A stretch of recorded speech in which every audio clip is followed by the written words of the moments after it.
So welcome to Queer Poem a Day, Capstone lecture, The Book and the Body. Queer Poem a Day, as you may know, is a podcast and program series for Pride Month featuring poems written and read by contemporary LGBTQIA plus poets every day of June, along with related programs and a public archive of books by our participating poets. So as I said, Lisa and I are each going to present for about 20 minutes or so, and then we will entertain questions.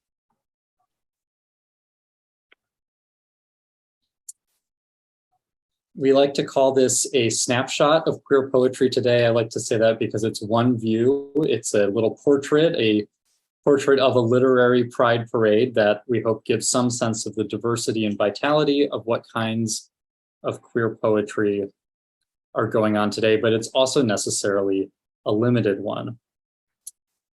I'll start by saying that the concept is interesting.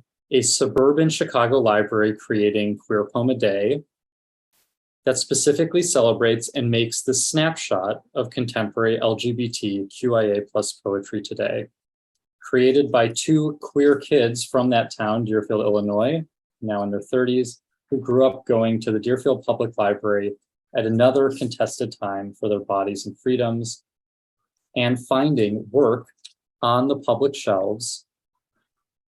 Walt Whitman, E.M. Forster, Elizabeth Bishop, Gore Vidal, Susan Sontag, Mary Oliver, Edmund White, James Baldwin, work housed in a public space that said something about our lives and bodies.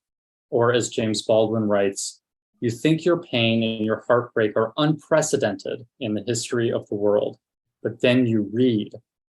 It was books that taught me that the things that tormented me most were the very things that connected me with all the people who are alive who had ever been alive." On a simple level, something like Queer Poem a Day proliferates the possibility for this kind of mirroring experience, for previously hidden, secret, or silenced voices to be strengthened and celebrated in the light of the public square, which is part of why I'm calling my talk here Rough Mirrors and Half Bridges Towards a Possible Future. Our project creates public art and archives, and in its way is a memorial for this time and place in a time of rising anti-trans and anti-LGBT laws and sentiment. Our first poem by Danica Kelly ends with the phrase, "a chorus at dusk," and Lisa and I have talked about this program being in dusk times. As Christian Gillette writes, perhaps warns us in his poem Salt Lake City, "We married one of the times it was legal." That poem, featured on day 14 this year, is in many ways concerned with the public square, Temple Square, in his poem. So in my talk, I'm going to be looking at two instances, interesting instances of queer poetry in public space. One is a monument and one is a functional work of public sculpture, with the idea of investigating queer poetry in public spaces while also considering our current climate. My goal is to try to not make an essentialist argument about lesbian, gay, bisexual, trans, queer, questioning intersex, asexual, or other people or literature, but to situate and define a feature of American poetry, which I'm going to describe in a moment, which is a complicated kind of self-negation and complexity and multiplicity that cannot be extracted from queer poetry or queer poetry in public or the history of literature. So first, I'm going to refer to a couple straight authors here. I have learned from reading Dan Chasen, a past guest of the Deerfield Public Library podcast. He's a poet and poetry critic, to see this central feature of modern American poetry being self-negation, self-abnegation, self-critique. He points to this section from East Coker, T.S. Eliot's poem, which after a poetic phrase kind of questions itself and says, that was a way of putting it, not very satisfactory. And then says, the poetry does not matter. It was not to start again what one had expected, what was to be the value of the long looked forward to long hoped for calm, the autumnal serenity of the wisdom of the age. Have they deceived us or deceived themselves, the quiet-voiced elders, bequeathing us merely a receipt for deceit? The reason this kind of contradiction is so effective in poetry as compared to other arts is that the technology of poetry is so stripped down to just being emphasized in heightened language and voice that it can turn on itself exactly in a way that it's difficult for even a novel, or certainly for painting or film or the stage where the visual senses interfere. So why do something like Queer Poem a Day? What does poetry do in public when it becomes a public project or a monument or an artwork, if it can do this strange self-contradictory thing? I almost have to mention the Auden quote, "For poetry, it makes nothing happen," but then I will continue reading it, that it survives in the valley of its making, where executives would never want to tamper, flows on south from ranches of isolation and the busy griefs, raw towns that we believe and die in. It survives, a way of happening, a mouth. That is, I think, a queer interpretation of poetry too.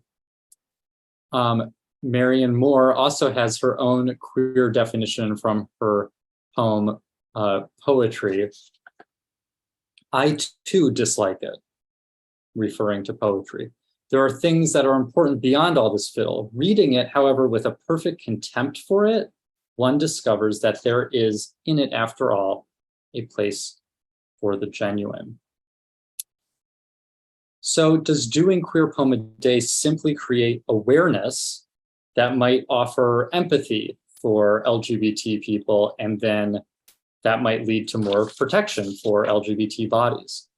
Well, one thing I think about is Charles Bernstein, another straight white male poet here, but he had a speech in 1999 against National Poetry Month as such. His point being that the American Academy of Poets, who started National Poetry Month in 1996, that their campaign is really promoting poetry as a safe art and kind of a healthy art. And he instead somewhat playfully suggests that in order to see how embedded and essential and mysterious poetry is in our lives, we have to have instead an anti-poetry month, where we would cover up all public poetry, everything from the Statue of Liberty poem, Emma Lazarus, with "Give me your tired, your poor, your huddled masses," or to turning Broadway dark, which my aside would be that would be many a queer lyricist, or to pausing baseball even, which, you know, is poetry in motion after all. I think this is interesting because it's sort of a conclusion that a lot of librarians talk about today.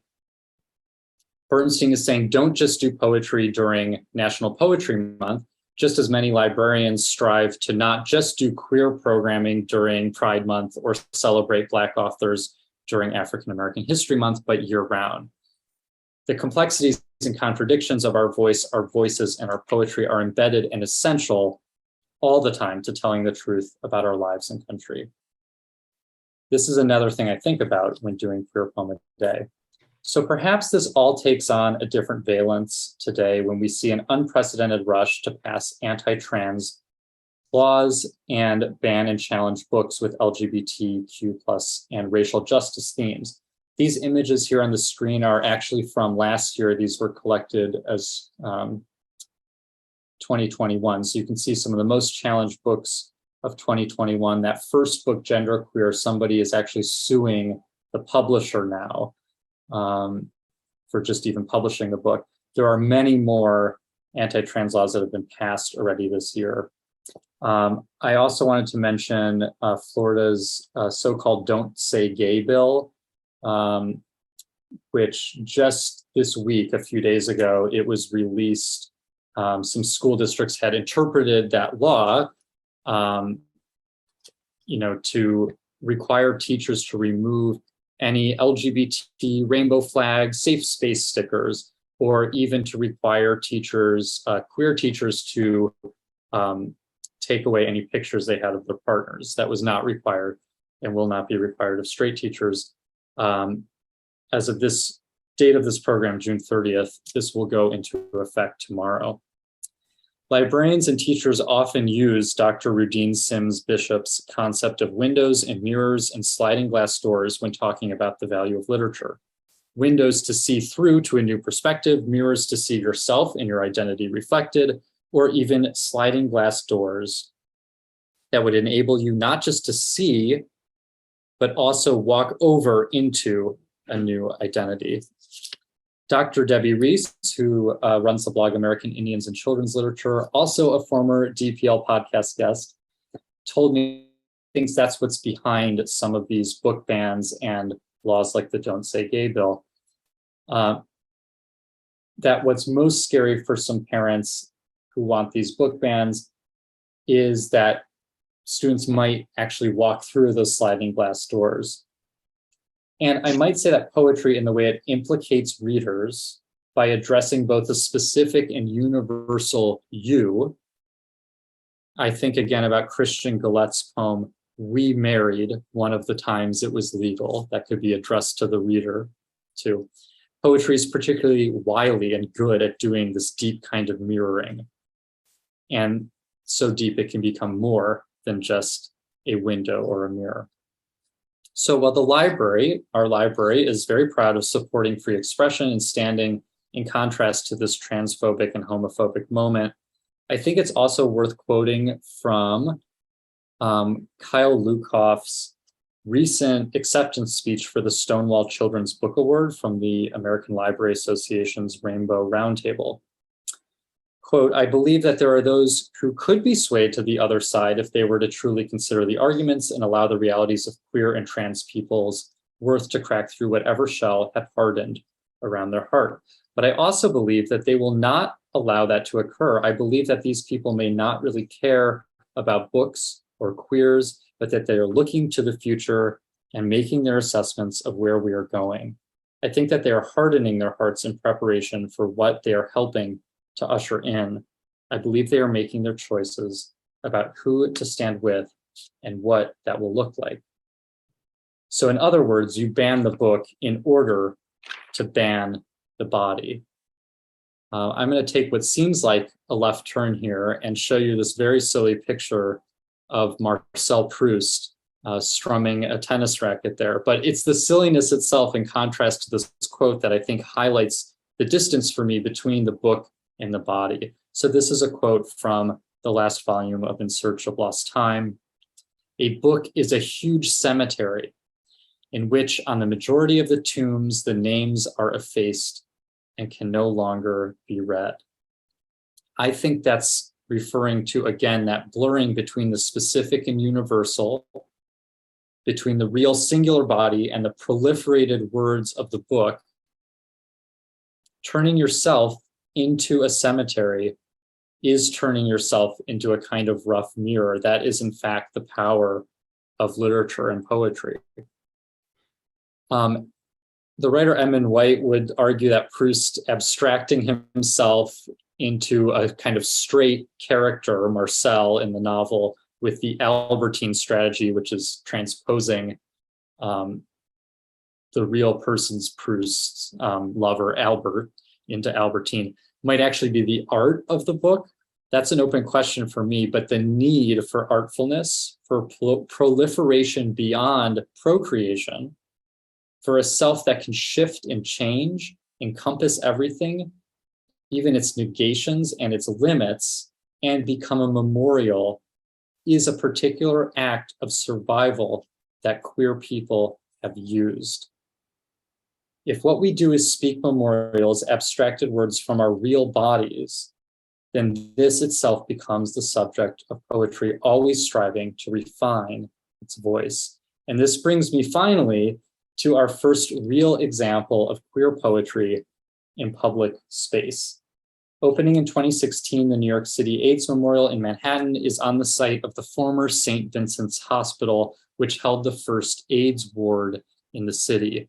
It's one way of addressing the particular queer trauma of AIDS.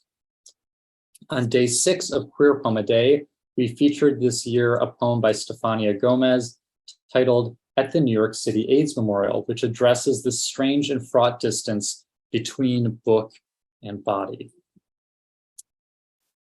between a public memorial and a poem and a person. So I'll read the poem to you now. At the New York City AIDS Memorial. Your absence is a bisected city block where a hospital once stood. The footprint of a yellow house on Providence's east side we once shared. Demolished.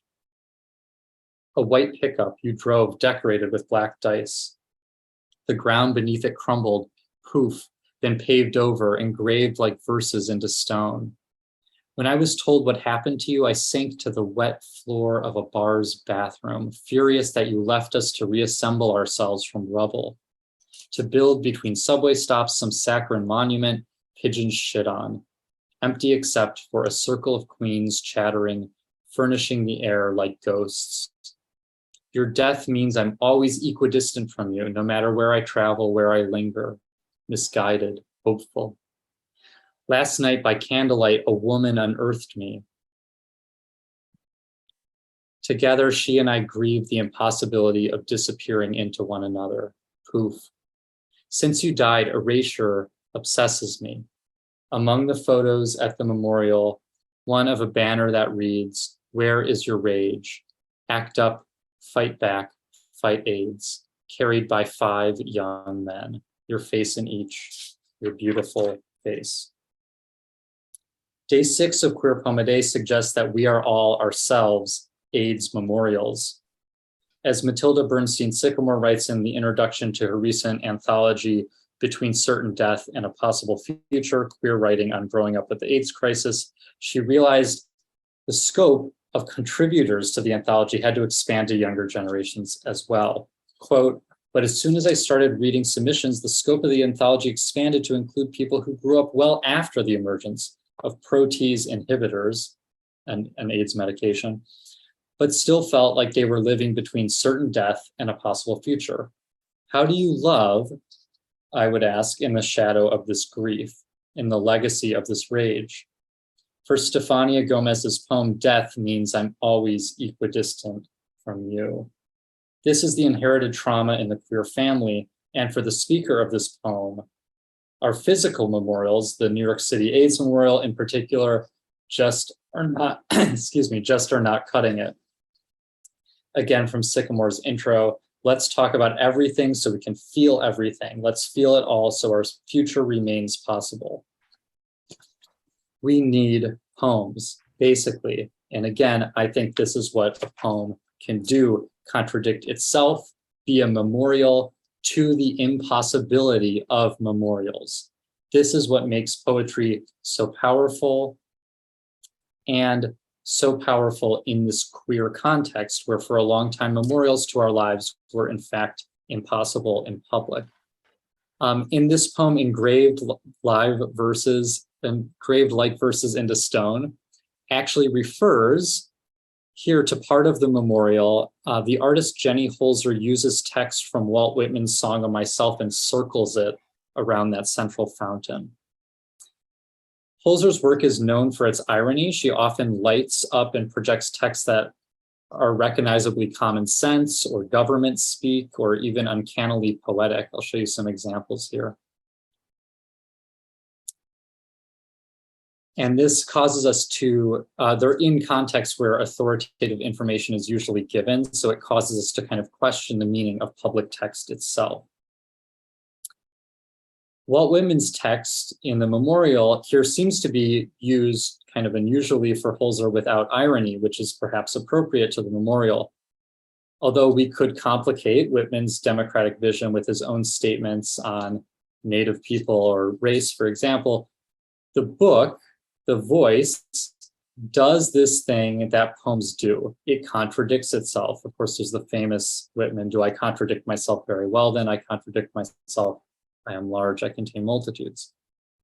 And in a key way, Whitman points beyond himself and says, like Stefania Gomez's speaker, I am genuine, not saccharine or false.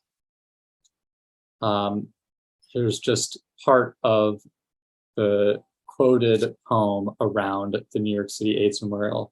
Stop this day, a night with me, and you shall possess the origin of all poems. You shall possess the good of the earth and sun. There are millions of suns left. You shall no longer take things at second or third hand, nor look through the eyes of the dead, nor feed on the specters and books. I also like that the memorial kind of makes literal, look for me under your boot soles, which is from the end of Whitman's Song of Myself. So in both Whitman and Stefania Gomez's critique of Memorial with Whitman, poetry is a queer technology for survival. And it does that by negating itself in some ways. Let's compare this voice with another instance of queer poetry in public space, which is going to be in seemingly a quite different mode. This is some metal beams here that you can see with this abstract language on it. It is fair to be crossing, to have crossed. Another one, it is so much like a beach, after all, where you stand and think of going no further. And now I cannot remember. And then it got very cool. So these are from an untitled poem by John Ashbery. Give you a very brief introduction to his work. Born in 1927, died in 2017. His abstract expressionist inspired work doesn't often, though sometimes does, address queer themes directly. But compared to some of the other New York School poets, he's probably the most abstracted. But as many have pointed out, it's interesting because he is a registered homosexual. He had to declare his sexuality to the draft board and was exempted for service in the Korean War. But he did lead a very open life. He dedicated many of his books to his husband, David Kermani. Others try to find in his style where he collects odd cultural phrases or has avoidance of a personal pronoun or slippage of personal pronouns to be queer aspects of his work. I'm going to look at a few instances here. So he's most known probably for Self-Portrait in a Convex Mirror. I'm going to look at a poem, Wet Casements from 1977, and then this bridge, this very public work of art that he did, the Irene Hickson Whitney Bridge, and refer to his 1991 book, Flowchart. Again, I'm going to suggest that this is something poetry does, shows like a rough mirror exactly what poetry does and doesn't do. And this is a kind of truth-telling that has a particular valence in queer lives who are asked to account for themselves in a hostile public square. So this Irene Hickson Whitney Bridge, which you saw part of, I'll show you now bigger, this pedestrian bridge here. And this other picture you could see a little more clearly with the colors better. Why would the artist and architect Sia Armajani choose Ashbery as a poet for his bridge? Ashbery is often seen as somewhat apolitical, and Armajani is from Iran, Iranian American. He began his career making political posters for the pro-democracy National Front in Iran, and his other works have titles like Gazebo for Two Anarchists or the Sacco and Vanzetti Reading Room. So why choose such abstracted work? Here is the artist here and a little manifesto. I won't read that, but you can see a quote from Emerson there and his interest in public work. But what I will read is a couple paragraphs from the Walker Art Center site in Minneapolis, where this bridge is. Quote, I'm going to borrow 2-3 lines from John Ashbery, the poet, said Sia Armajani on September 9th, 1988, in a public dialogue with Walker director Martin Freeman about the just opened pedestrian bridge he designed for the grand opening of the Minneapolis Sculpture Garden. Quote, poetry makes things less didactic and makes it less dogmatic, he continued to laughter. There's a generosity in poetry that you can contradict yourself on. And also, it's an open-ended proposition, so there's a way out. 2 years later, nearly to the day, it was his friend John Ashbery who was on the Walker stage reading a commissioned poem he wrote at the sculptor's insistence on the Armajani-designed Irene Hickson Whitney Bridge. Over the years, Walker's staff have joked that the Untitled work is the longest poem in the world. Its metal letters extend over 16 lanes of traffic, covering a length of 375 feet. So I'm going to read you that poem now. And I invite you to imagine this poem talking about poetry itself and about what a poetic voice can do in the tradition of ars poetica, or verse about verse. But I also invite you to think about the bridge as a metaphor.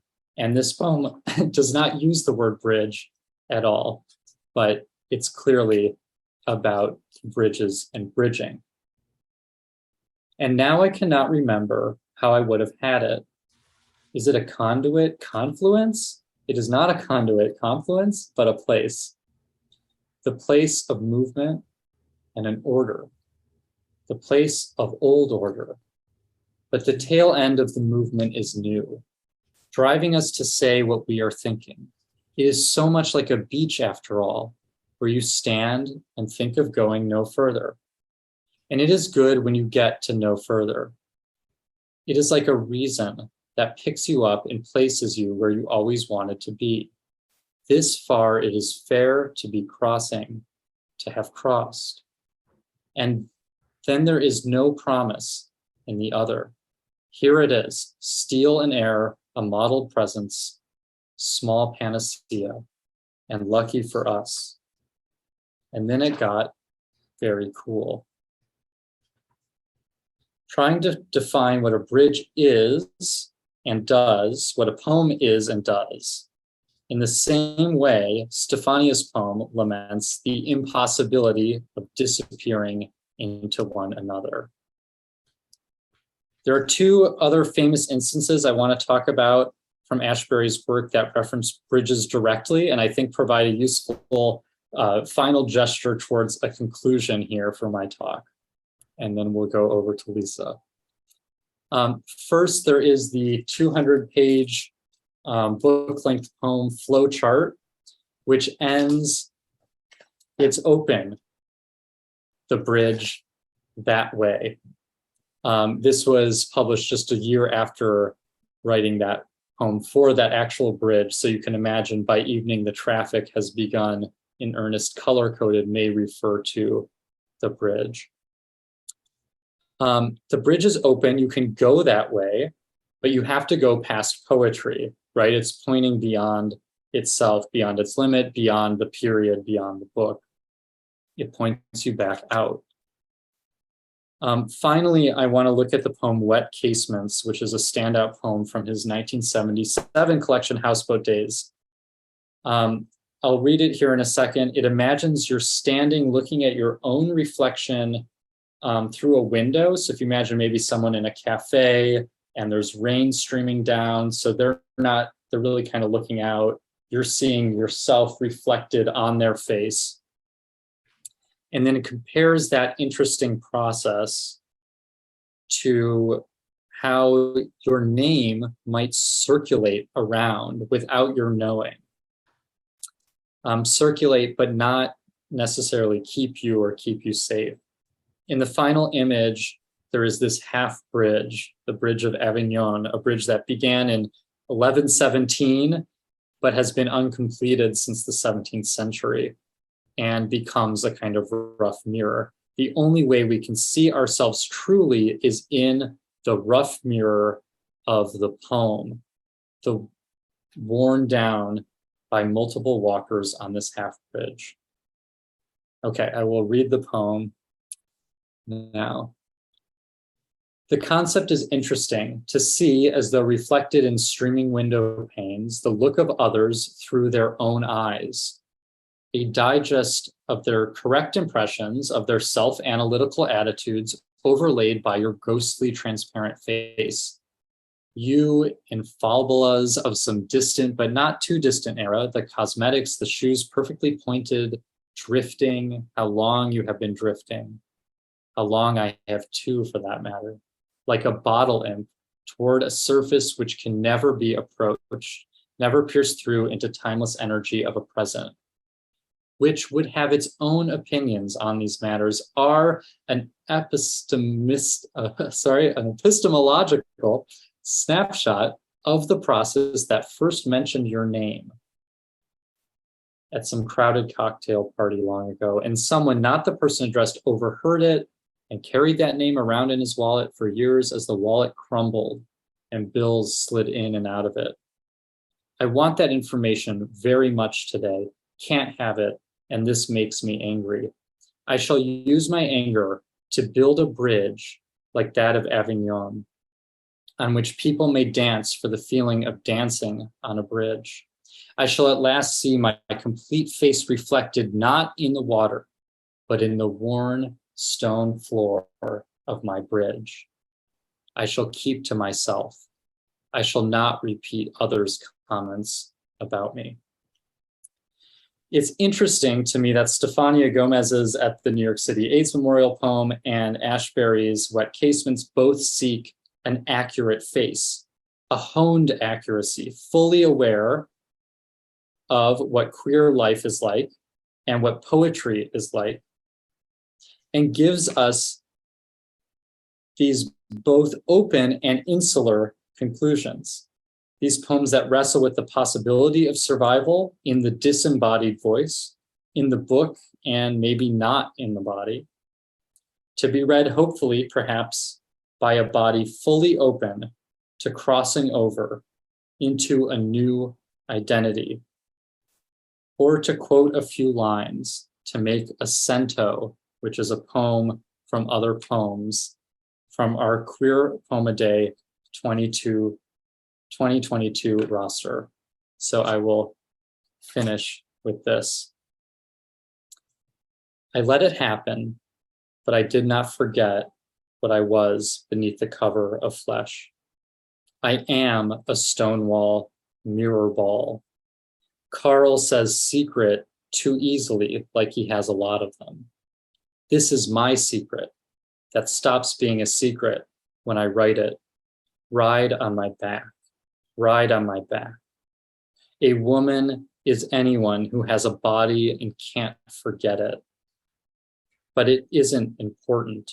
It is not, I said. It is just a man made of brush strokes, moving in a crowd of brush strokes. The world will go on generously without us.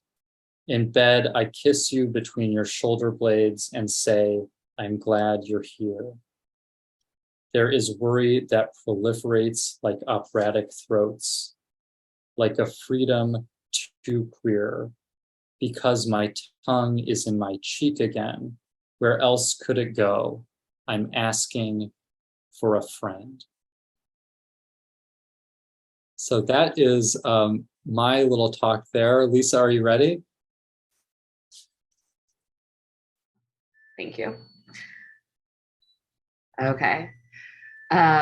This is called The Book and the Body. And I took a very different approach than Dylan. As most of you know, Dylan is a librarian and also a keeper of great public works. It's part of why I think we work amazingly well together as co-producers. He is so capable of thinking about the public and how it's going to work, and how it's going to last and become an archive. And I have something different that is going on in what I'm doing. So hopefully this will be a good balance. Where Dylan talks about public art, I'm going to talk about absence of bodies when we don't talk about them. There is a whisper that befalls all great writers, as wind in a field. We don't know precisely where it came from or how far back, how long ago, how much of what makes up the wind is new or old. This wind I'm in, it might be grief or the past or desire. Usually at first it's all of that at once, the noise of it before the music. It's the elders all mumbling for our rapture. For the queer body, this wind always contains multitudes, Whitman's specifically.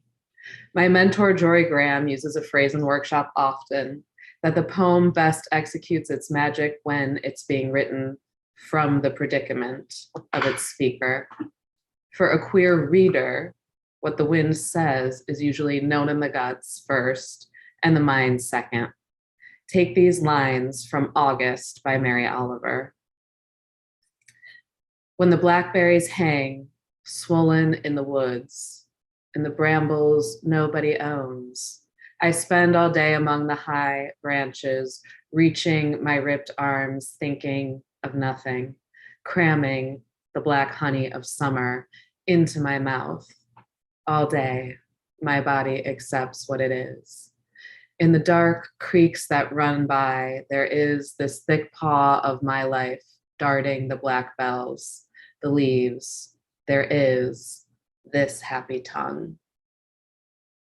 There is no mention of queerness, of love between women, of gender, of being a lesbian. It is a bad excuse as to why many English teachers would teach this poem and others by Mary Oliver. I'm thinking especially of her famous poem, Wild Geese. You do not have to be good. You do not have to go walking on your knees for 100 miles through the desert repenting. You only have to let the soft animal of your body love what it loves, right? Anyways, it is a bad excuse as to why many teachers would teach this poem and think that Mary Oliver's own body has nothing to do with her writing life. The universal can only be reached when it is born of the very specific metaphysics of a made world or a voice. So a reader may put their own margin narrative on this speaker. Perhaps the body accepting what it is relates to trauma or mental health, ethnicity, race, failure, loss, etc. And yet this line could not have arrived without the very specific predicament of the body that it came from. And this one is a lesbian predicament. In the opening stanza, the speaker describes the blackberries as hung, swollen, and in brambles nobody owns. There is eros in being projected onto the scene by the speaker's own predicaments of sight and longing. The speaker spends all day among the high branches. The branches are arms that hold her. Most importantly, a light touch of Ars Poetica, a poem about poem making, comes in the next moment, thinking of nothing, cramming the black honey of summer into my mouth. It's hard not to think of that black honey as ink. It is hard to imagine being present instead of thoughtful. As a writer, yes, but as a queer person, even more so. The repression of the mind and body is so automated, it's not even noticeable to us. We are constantly surviving. This aloneness and quietude is a rare place where the speaker can even have the epiphany itself, where it is for once true. All day, my body accepts what it is. Importantly, too, the phrase in the dark is on the same line, that this is a momentary epiphany, that like all feelings, it will be fleeting. It will have to be in order to go from pleasure and re-enter the world. Like the creek running by, this thick paw of my life darts the berries, which have become bells, song, and the leaves, pages of poems, which will make a book, which in the body is a rare and happy tongue. We have been taught since modernism to use new criticism as our sole reading tool to enter most literature, especially poetry. This is a formalist theory where we use close reading as a way to see a piece of literature, especially individual poems, as self-contained, self-referential, aesthetic objects. This is an important practice. It helps us understand how and why the object itself works. It also undid the bad practice before of projecting historic or biographic details about language or the writer onto the reading of the poem itself. And yet the older and gayer I get, the clearer it is to me that the figure a poem makes must eventually also acknowledge the body it came from at some level, whether that's the physical body or the body of work. The speaker may not be Mary Oliver herself, and yet the stuff of her life blows through the wind she once stood in, the whispers she once was conduit for. Likewise, our program this year opened with the Deerfield Public Library's Classics Book Group, reading works by Federico Garcia Lorca. We did some close readings of his work, yes, but we also talked about his candor, how his love of music led to duende and lyricism, and also how his whole understanding of time and space, of surrealism, of body politics, of Spain, especially in conjunction with his loud artistic life and his open gayness, how all of it led tragically to him leaving for New York, then returning only to be assassinated. The goal wasn't to read each poem as though his affairs with Dali or other men were the only way to enter the work, but the tragedy of his life came from how his culture viewed his body. His work changed from his early books to his posthumous work, Poet in New York. If close reading teaches us anything, the change in candor, in the wind across the leaves, should lead us far from Lorca's early desire and much closer to death. Take this passage from his Tour de Force, Ode to Whitman. This is a Carlos Bauer translation. Also, there are some slurs, so be warned. A man can, if he wishes, guide his desire over a vein of coral or celestial nude. Tomorrow, loves will become rocks and time, a breeze coming through the branches fast asleep. That's why I never raise my voice, old Walt Whitman, against the little boy who inscribes a little girl's name deep into his pillow, nor against the young man who dresses up as a bride in the darkness of his clothes closet, nor against those lonesome men of the casinos who drink with disgust from the waters of prostitution, nor against those men with lecherous gazes who love men, but whose lips burn in silence, but decidedly against you, faggots of the city, with your tumescent flesh and vile thoughts, mothers of filth, harpies, unsleeping enemies of the love that bestows crowns of joy, forever against you, who give to all those young men, drop by drop, the bitter venom of a foul death, forever against you. Fairies of North America, pájaros of Havana, joltos of Mexico, sarasas of Cadiz, apios of Sevilla, concos of Madrid, floras of Alicante, adelados of Portugal, faggots of the world, murderers of doves, slaves of women, bitches of their boudoirs, openly in plazas with a fever of fans, or lying in ambush in the rigid landscapes of hemlock. No quarter will be given. Death oozes from your eyes and arranges gray flowers on the shores of the muck. No quarter will be given. Watch out. May the confused ones, the pure ones, the classical ones, distinguished ones, imploring ones, slam the gate of the bacchanal in your faces. The wind has gotten louder. This is an ode in many ways. It celebrates even our slurs in the end, but it also ends with death, with rage, from the predicament, not about it. Lorca's body has never been found. When asked about close reading poems broadly and the works of Lorca specifically, I realized that I have had my own paradigm shift in my reading, teaching, and writing life, and I owe it to queerness. In the absence of belonging in the world, some of us have to make one ourselves, a place where we can close the gates in your faces or find a tree that nobody owns. In the absence of bodies, especially the ones made to disappear, thank God we have the books, the wind translated and kept permanent. This season of Queer Poem a Day has had a shift in wind too. Our pianist, Daniel Baer, gave us the brightness of Samuel Barber last year, but this year he chose Ukrainian composer Karol Szymanowski's moodier work, Scheherazade, from his larger opus, Masks. The names alone, Scheherazade and Masks, already give us so much to delve into in a queer context. Telling stories to stay alive, masks we put on to hide our inner selves from the world. Each day when the poems would end, this storm comes in, no warning of how harsh the wind would be.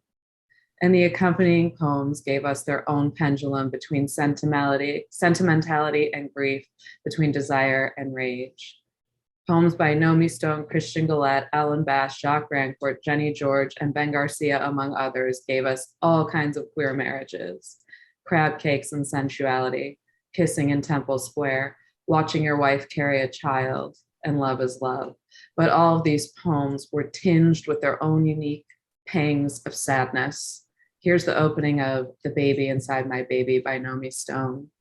My love carries my dream in her body, and so I grieve, wanting to plant my dream inside my own skin. Dreams of queer nature are indeed multiplicitous.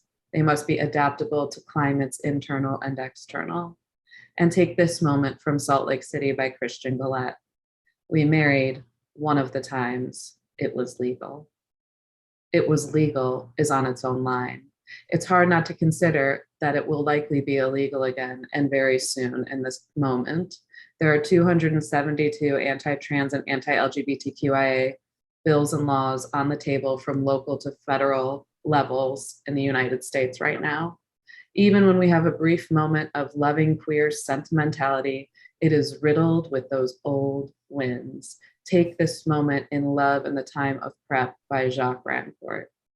The violets bursting forth were reminders that the world will go on generously without us. In bed, I kiss you between your shoulder blades and say, I'm glad you're here. The alternative is that the lover, this husband, might not have been here during the height of the AIDS crisis, that we could have had different fates based on time or our distance from it is true for all of us. Wind can gather power over time, over long flat distances. A tempest or tornado can hang in the balance when it does. This year we featured an original poem by one of my favorite poets, Spencer Reese. This is a persona poem in the voice of Humpty Dumpty. Here it is in its entirety. It's also written for another queer poet, Mark Wunderlich. Humpty Dumpty.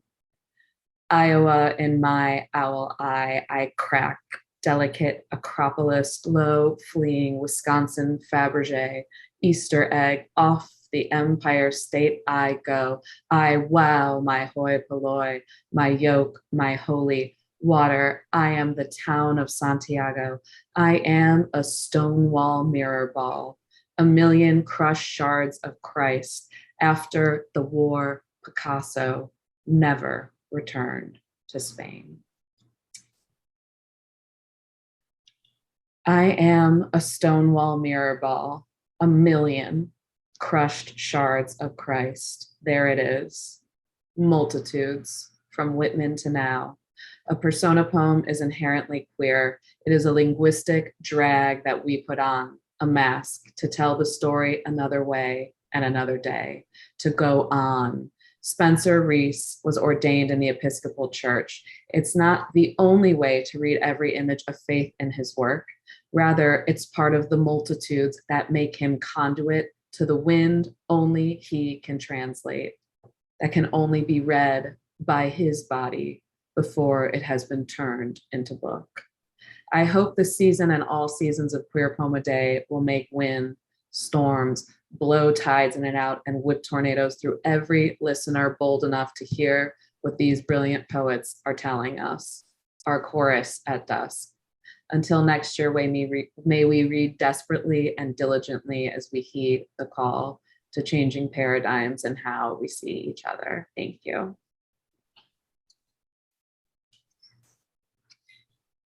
Thank you so much, Lisa. That was stunningly beautiful.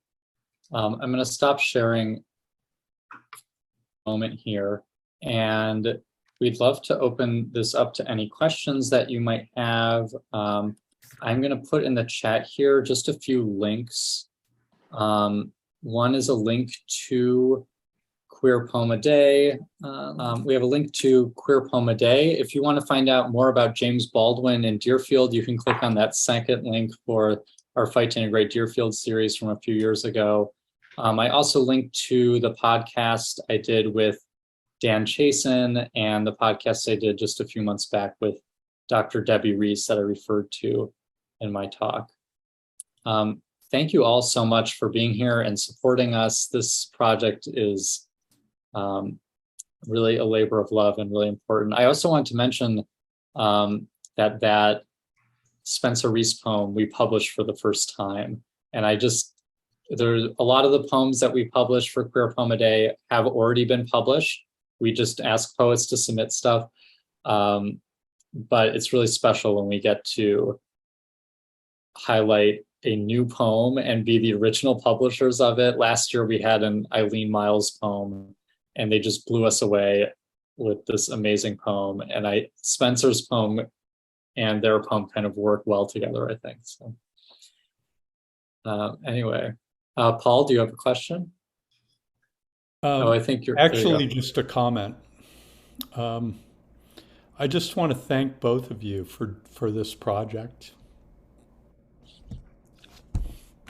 Thanks, Paul. Thank you. It's like we get to, I'm not gay, so it's not my orientation, but I get to see humanity. I get to experience humanity in a different way, and I would be diminished without this. So thank you. Thanks, Paul. Thank you so much.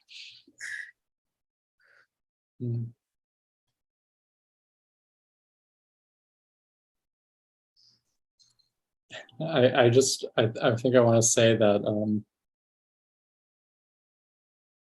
Lisa and I were almost joking before this program, but we're not joking, that queer poetry is like very central to our literature. And what we're talking about in both of our talks, I think, is how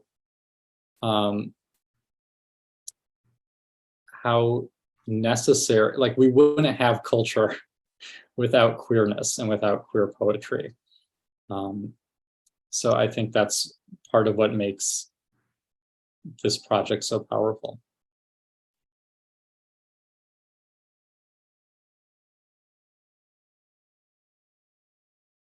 Well, we'll wait another 30 seconds or so for any additional comments or questions. Thank you so much for being here. Can I ask you a question? Oh, of course. I'm wondering,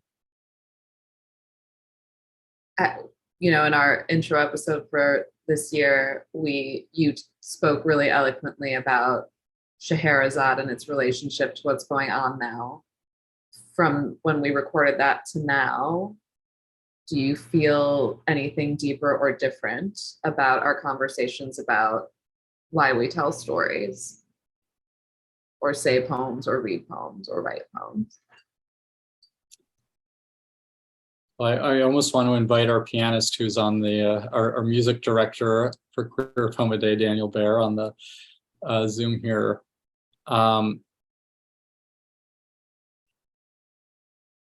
I don't know if there's anything new. I think that there is the idea of telling a story every day, which Scheherazade does so that she's not killed. I would say just through the last couple months since we recorded that intro episode, I think things have felt scarier. That has felt like a more real threat. And indeed, a lot of libraries have experienced when doing queer programming publicly that various white nationalist groups come and attack the library. And we've gotten several comments and emails, negative, mostly very positive here at the library. But it is, I think it's interesting that poems don't protect us, and yet we keep saying them. And it does feel like a way of life to keep saying them. It's a mouth. I think I see Darlene, maybe. I don't see Darlene, but the screen. Okay. There you go. Oh, hello. I want to thank you I find it very enlightening. And just keep it up. I appreciate it. Thank you so much. I really appreciate the support, Darlene. It's very sweet. Darlene, I know it's not the same as singing, but you are the first person who taught me to sing, and now I'm a poet. Oh my gosh. Small world, but poetry is music. I know. Thank you. Absolutely.